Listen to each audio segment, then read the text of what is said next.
Bismillahirrahmanirrahim. Assalamualaikum warahmatullahi wabarakatuh. Alhamdulillah rabbil wal aqibatu lil muttaqin wala udwana illa 'alal zalimin. Wassalatu wassalamu ala asrofil anbiya wal mursalin sayyidina wa nabiyina wa maulana Muhammadin wa ala alihi wa sahbihi ajmain, amma ba'd. Pertama-tama perkenalkan, nama saya Muhammad Haikal dengan NIM 112008500000074 dari kelas 6B Perbankan Syariah. Di video presentasi kali ini saya akan membahas tentang pengaruh cybercrime pada data penipuan link atau sniffing. Video ini saya buat dengan tujuan tugas akhir mata kuliah Sistem Informasi Manajemen dengan dosen pengampu mata kuliah yaitu Ibu Santi Yustini SEMAK. Bab 1. Pendahuluan. Baiklah, yang pertama yaitu latar belakang, di mana dalam arti sempit cybercrime merujuk pada pemrosesan komputer yang merujuk pada penyerangan sistem keamanan komputer dan atau data dan bersifat jahat. Contoh-contoh dari jenis kejahatan ini termasuk serangan hacking, pencurian data, serangan malware seperti virus atau Trojan horse, penipuan melalui komputer dan sejenisnya. Dalam arti luas, cybercrime atau computer-related crime melibatkan perilaku ilegal atau melanggar yang berkaitan dengan sistem komputer atau jaringan. Ini mencakup berbagai kejahatan dengan jaringan sebagai sarana atau alat, atau menggunakan komputer sebagai objek. Lalu pada tanggal 31 Januari 2023 di Jakarta, sniffing memang merupakan modus penipuan yang semakin marak terjadi di era digital. Sniffing merupakan tindak kejahatan yang melibatkan penyadapan data pribadi melalui jaringan internet.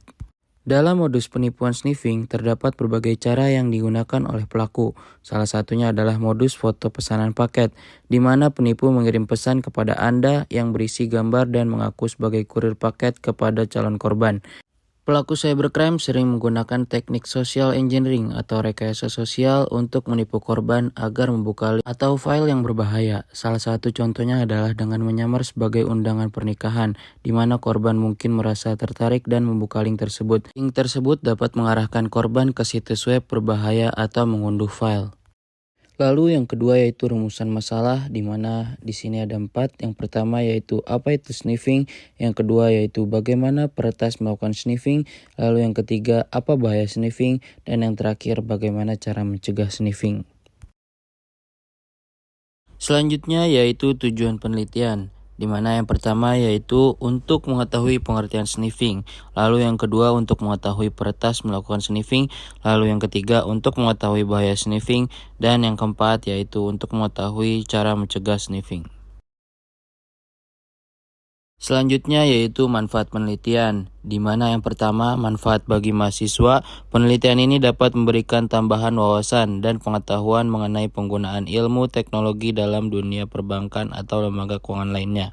Mahasiswa dapat mempelajari strategi keamanan digital yang relevan, memahami risiko kejahatan cyber seperti sniffing, dan mengidentifikasi langkah-langkah pencegahan yang dapat diambil. Lalu yang kedua bagi penulis, di mana selama melakukan penelitian, penulis juga akan memperoleh pengalaman dalam mengumpulkan, menganalisis, dan menginterpretasikan data yang terkait dengan kejahatan cyber. Hal ini akan meningkatkan kemampuan penulis dalam melaksanakan penelitian dan menghasilkan laporan yang berkualitas. Lalu yang ketiga bagi peneliti selanjutnya. Penelitian ini dapat memberikan manfaat sebagai studi pembanding atau penunjang dalam penelitian-penelitian selanjutnya.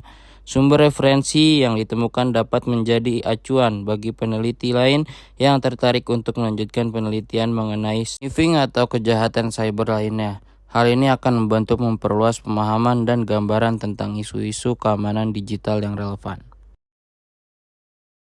Bab 2. Pembahasan. Baiklah, untuk selanjutnya yaitu bab 2. Yang pertama yaitu tentang pengertian sniffing. Sniffing adalah teknik yang digunakan untuk memantau atau menangkap paket data yang berlalu lalang melalui jaringan komputer. Pelaku sniffing menggunakan perangkat lunak atau perangkat keras khusus yang disebut sebagai network sniffer atau paket sniffer untuk melaksanakan tugas tersebut. Ketika paket data dikirim melalui jaringan, paket-paket tersebut dapat diperoleh oleh pelaku sniffing yang sedang memantau lalu lintas jaringan. Dengan menganalisis paket-paket tersebut, pelaku dapat memperoleh informasi lengkap tentang data yang sedang ditransmisikan, termasuk informasi pribadi pengguna seperti nama pengguna, kata sandi, informasi kartu kredit, atau data sensitif lainnya.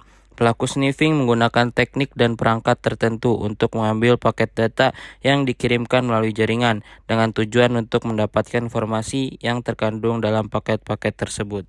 Sniffing juga dapat dilakukan dengan menggunakan perangkat keras yang dirancang khusus untuk tujuan tersebut. Perangkat ini sering disebut sebagai network type atau network packet capture device. Perangkat ini ditempatkan di antara sambungan jaringan dan dapat merekam paket data yang melewati jaringan secara langsung. Lalu poin kedua yaitu cara peretas melakukan sniffing. Salah satu metode yang populer digunakan oleh pelaku sniffing adalah dengan target dipasangi dengan paket sniffer yang ada pada komputer yang terkoneksi. Paket sniffer adalah perangkat lunak atau perangkat keras yang dirancang khusus untuk menangkap dan memantau paket data yang melewati jaringan.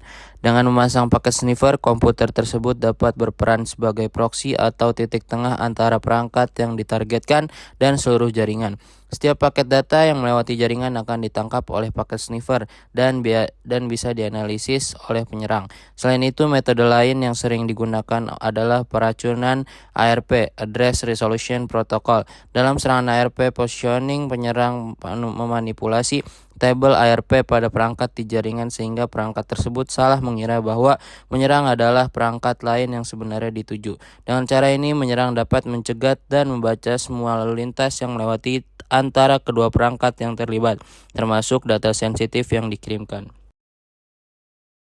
Selanjutnya yaitu bahaya sniffing. Imbas yang buruk bagi target karena lancarnya serangan sniffing. Beberapa bahaya atau dampak negatif dari serangan sniffing antara lain: 1. Kehilangan data sensitif. 2. Penyalahgunaan data.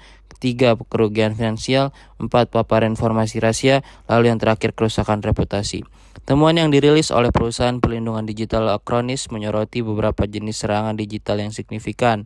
Salah satu jenis serangan yang paling mencolok melalui email dan adalah phishing, yang melibatkan pengelabuan melalui alamat atau tautan palsu. Serangan phishing memimpin di awal sebesar 76% dari semua serangan berbasis email, peningkatan jumlah dari 58% pada semester pertama tahun 2022. Saat Juli dan November 2022, aktivitas phishing naik pesat sebesar 130%. Menurut laman resmi Instagram Direktorat Tindak Pidana Cyber Barreskrim Polri @CCIC Polri, polisi telah menangkap para pelaku kejahatan yang terkait dengan tindak kejahatan tersebut. Tindakan ini diyakini telah menyebabkan 492 orang menjadi korban dengan kerugian yang mencapai 11,9 miliar. Informasi tersebut menunjukkan upaya penegakan hukum yang dilakukan oleh kepolisian untuk melindungi masyarakat dari kejahatan cyber. Penting untuk selalu meningkatkan kesadaran akan ancaman kejahatan cyber dan mengambil langkah-langkah pencegahan yang tepat untuk melindungi diri sendiri secara online. Selanjutnya, cara mencegah sniffing. Yang pertama yaitu tidak membuka file asing, lalu yang kedua pengunduhan file secara hati-hati, dan yang terakhir hindari menggunakan WiFi saat pembayaran. Bab 3 penutup. Selanjutnya kesimpulan, di mana yang pertama yaitu sniffing merupakan teknik yang digunakan untuk menangkap atau memantau paket data yang berjalan melalui jaringan. Lalu yang kedua yaitu salah satu metode yang populer digunakan oleh pelaku sniffing adalah dengan memasang paket sniffer pada komputer yang terhubung ke jaringan target. Lalu yang ketiga yaitu imbas yang buruk bagi target karena lancarnya serangan sniffing.